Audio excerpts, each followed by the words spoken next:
और देखिए एक अहम खबर डोनेत्स्क से है। डोनेत्स्क में रूसी सैनिकों का बड़ा एक्शन देखने को मिला है। 15 यूक्रेनी आर्मर्ड व्हीकल्स तबाह किए गए, 22 मिलिट्री पोस्ट पूरी तरह से ध्वस्त हो गए। सभी पोस्ट छोड़कर यूक्रेनी सैनिक भागे।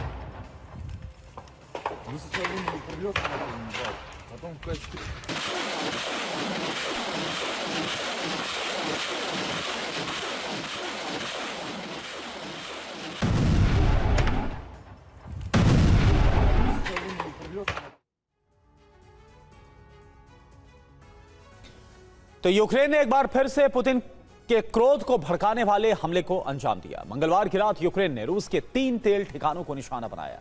यूक्रेनी हमले कामयाब भी रहे। खास बात तो यह है कि यूक्रेन ने 1500 किलोमीटर दूर तक हमले को अंजाम दिया। तेल ठिकानों के अलावा अब रूस के संचार सिस्टम पर भी प्रहार हो रहा है। रूसी शहरों में इंटरनेट सेवा बंद होने से भारी दिक्कत हो गई है। वॉर जोन में रूसी सेना भी संचार में दिक्कतें महसूस कर रही है। यह माना जा रहा है कि यूक्रेन ऊर्जा सेक्टर पर हुए हमलों का जो बदला है उसे पूरा करने के लिए रूस के कम्युनिकेशन सिस्टम को ठप करने की कोशिश में जुटा हुआ है। आप देखिए रिपोर्ट। ना ऑर्डर आ सकेंगे, ना सेना तालमेल रख सकेगी, ना ही रूसी सेना आपस में संपर्क में रहेगी।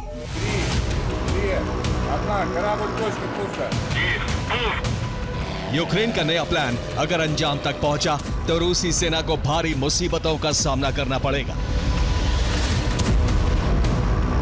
यूक्रेन का प्लान रूसी संचार व्यवस्था को पूरी तरह से ठप कर देने का है। शुरुआत हो चुकी है। रूसी मोबाइल और कम्युनिकेशन टावर्स पर लगातार आघात हो रहा है।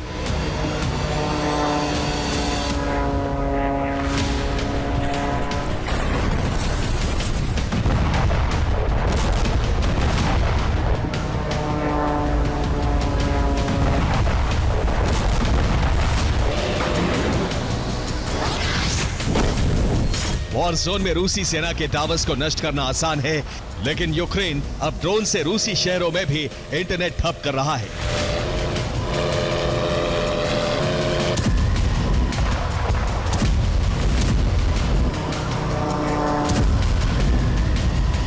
सेंट पीटर्सबर्ग में मुसीबतों की शुरुआत हो चुकी है।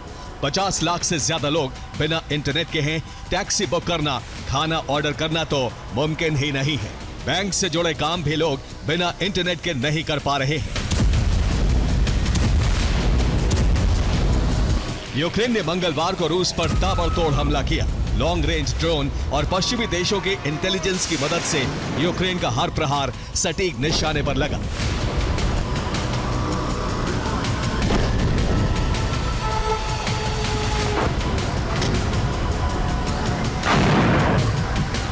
यूक्रेन ने अपने मिशन के तहत रूसी तेल ठिकानों को निशाना बनाया तो वहीं कई यूक्रेनी ड्रोन बड़े संचार सेंटर्स की तरफ गए और टावर्स और सेंटर्स को नष्ट कर दिया गया, जिसके बाद रूस एक नई मुसीबत से सामना कर रहा है।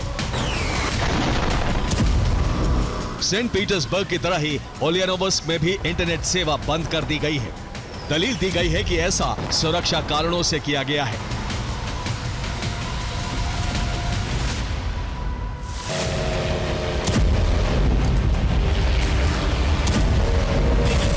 शहर के लोगों को भारी दिक्कत हो रही है, लेकिन सेना के लिए इंटरनेट और संचार का बंद हो जाना भारी नुकसान की वजह बन सकता है।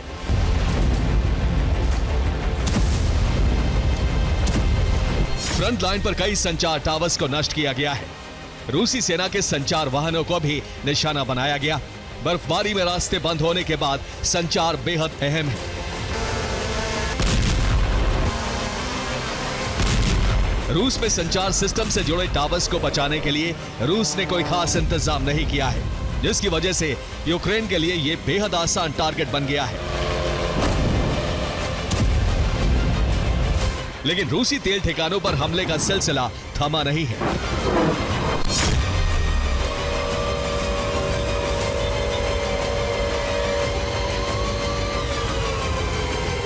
यूक्रेन ने फिर रूस के 3 तेल ठिकानों को निशाना बनाया। रूस की सारातोव रिफाइनरी को फिर निशाना बनाया गया है। रूस की ओरेनबर्ग में रिफाइनरी को टारगेट किया गया। इसके अलावा ऑर्स्क रिफाइनरी में भी धमाका हुआ है। रूस के रोस्टोव में भी एक तेल डिपो को निशाना बनाया गया। यूक्रेन ने सिर्फ रूस के एनर्जी सेक्टर का ही नहीं, बल्कि रूसी सेवा को भी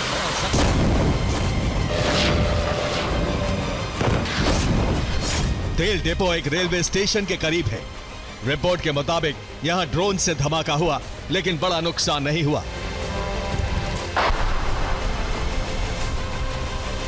खास बात है कि तमाम तरह के सुरक्षा उपाय करने के बावजूद यूक्रेन अब रूस में दूर तक हमला करने में कामयाब हो रहा है। रिपोर्ट के मुताबिक अब यूक्रेन लॉन्ग रेंज के कई ड्रोन बना चुका है।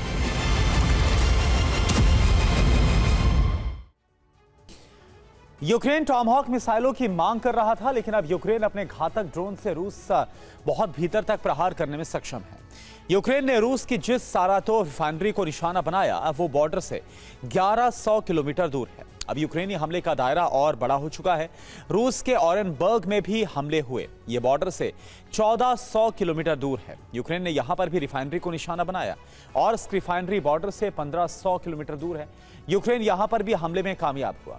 यूक्रेन के ये हमले रूस के लिए नई चेतावनी है। रिफाइनरी के साथ रूसी मोबाइल टावर भी नष्ट किए जा रहे हैं। रूस के संचार सिस्टम पर हमलों की शुरुआत कर दी गई है। यूक्रेन के हमलों से सेना के संचार में दिक्कत हो रही है। शहरों में इंटरनेट सेवा बंद कर दी गई है। रिपोर्ट आप देखिए। यूक्रेनी ड्रोन इस बार रूस के तमाम एयर डिफेंस को नाकाम करते हुए 1500 किलोमीटर दूर ऑर्स्क तक पहुंचा। रूस इस रिफाइनरी को सुरक्षित मान रहा था क्योंकि ये बॉर्डर से काफी दूरी पर है। सारातोव इलाका भी यूक्रेन के निशाने पर हमेशा से रहा है। इसकी दो वजह है, एक तो सारातोव में रिफाइनरी है, दूसरी तरफ यहां से 14 किलोमीटर दूर ही रूस का एंगल्स 2 एयरबेस भी है। इसलिए यहां यूक्रेन लगातार हमले करता रहता है। बीती रात भी एंगल्स एयरबेस को निशाना बनाने की कोशिश हुई।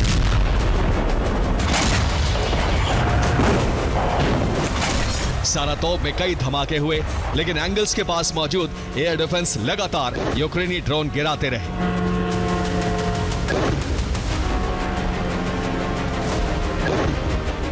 एंगल्स बेस पर रूस का तेल डिपो भी है।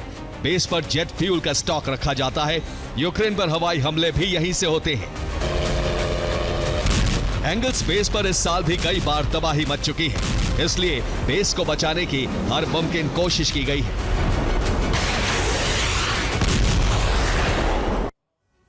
रूस का एंगल्स 2 बेस एक बहुत ही बड़ा और अहम ठिकाना है, क्योंकि यहां पर रूस के TU-160 बॉम्बर्स की तैनाती है। यहां पर कई TU-95 बॉम्बर्स भी तैनात हैं और इसके अलावा TU-22 भी इस बेस पर रहते हैं। रूस के इस बेस पर 3500 मीटर लंबा रनवे है और इसकी वजह से बड़े बॉम्बर यहां से उड़ान भरते हैं और यूक्रेन पर हमले के लिए इस बेस का सबसे ज्यादा इस्तेमाल होता है। बॉम्बर्स की तैनाती के अलावा यहां पर बहुत बड़ा हथियार गोदाम भी है और जेट इंजन रखने का डिपो भी है। यह रूस का स्ट्रेटेजिक बॉम्बर सैन्य बेस है। एंगल्स बेस सारातोव से 14 किलोमीटर दूर है। यह शुरू से यूक्रेन पर हमले का सेंटर रहा है। एंगल्स पर कई बार पहले भी हमले हो चुके हैं, इसलिए रूस ने इसकी सुरक्षा बढ़ाई थी। इसलिए यूक्रेन के हमलों को नाकाम किया जा सका। आप देखिए। पोक्रोवस्क पर कब्जे के लिए रूसी सेना को 15 नवंबर की डेडलाइन मिली है, लेकिन यूक्रेन लगातार यहां ड्रोन हमले कर रहा है।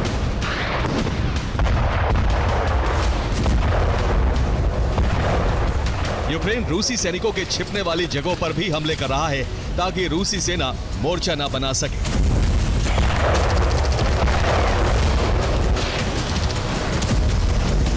पोक्रोवस्क में रूसी सेना घने कोहरे का फायदा उठा रही है।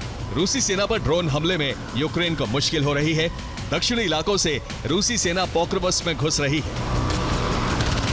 ज़ेलेंस्की ने दावा किया है कि पोक्रोवस्क में रूस से मुकाबले के लिए यूक्रेनी फौज डटी हुई है और मोर्चे पर कायम है।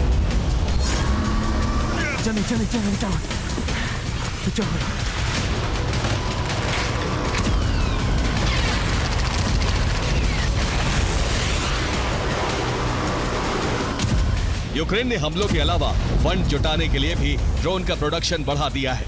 रिपोर्ट के मुताबिक युद्ध के बावजूद कई देशों को यूक्रेन अपने ड्रोन बेच सकता है।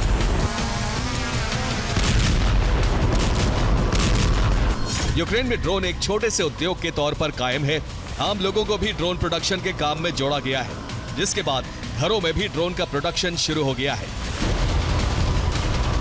रूस यूक्रेन के कई ड्रोन सेंटर को निशाना बना चुका है, इसलिए अब रिहायशी इलाकों में ड्रोन बनाए जा रहे हैं ताकि रूस को इसका पता ना चल सके। Bureau report, TV9, Bharatvarsh.